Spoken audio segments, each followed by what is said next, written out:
You're probably thinking, man, this guy has got the best job in the world. I think it's one better than that. It's so good, this is not even a job. This is a vacation. Anyway, I'm Dave from Dynobike, and today we are sampling Kawasaki's latest model H2. This is the SX version of that 2022 model. Comes with pannier bags, I believe. It's got lots of really cool features in it for touring, and it makes very good horsepower for a 1000cc bike.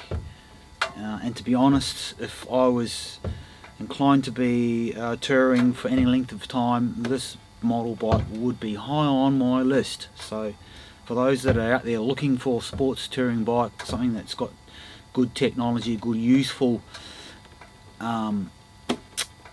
products, want a bit of a word, you know, it's got really nice features on it. In other words, this is a very good bike, and it has loads of power. For example, this is the first bike I've ever seen that's got these side collision indicators in the mirrors. First bike I know of. You guys might have seen or heard of some other bike or model that has that. I haven't personally. It's got a radar system in the front of it, so when you've got it on cruise control and the car in front of you is starting to slow down, this will automatically slow down and compensate. Don't have any other model that has that either. It has adjusting headlights or lights on the sides here. If you're turning a corner, those lights will point in the direction that you are going. Another really good feature.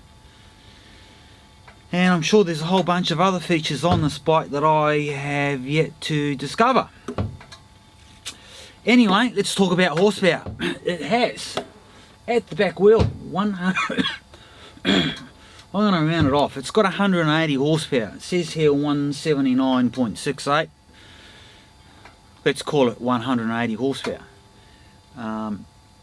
It rides really nice on the road. If you're just cruising along, you can't really tell that it's got this sort of horsepower at its disposal. It rides beautifully, but when you open the throttle, man, does it get up and go. And then of course there's that whistling noise that it makes when you close the throttle off as the wastegate opens to get rid of all of that excess pressure that it's generated. What more can I say? We were actually planning to give this bike a tune and open up these throttle plates, which we know are not anywhere near like open fully at peak horsepower, which is 10 grand, 180 horsepower. I know that the throttle is actually closing down significantly. Based on the H2, it closes down to about 45% at redline, or at maximum horsepower. So there is plenty of untapped power to be had from this, but unfortunately it has a brand new Bosch ECU on it, never before seen on a Kawasaki. Again, that's the new one for me. I've never seen one with a Bosch ECU, and it has a processor in it that unfortunately at the moment we don't have the technology to be able to safely write tune files to it.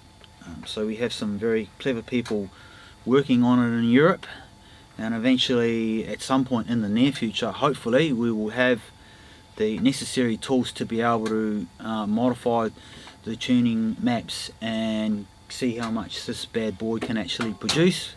But unfortunately right now we can't do that. So anyway, keep watching the YouTube channel, because at some point we will be able to do this model and open up those throttle plates, tune it to suit, and maybe even put a muffler on it. Full system would be even better, and we'll see what this baby's actually really capable of. That's it. What more can I say? Thanks for watching. I'm Dave from Dynobike.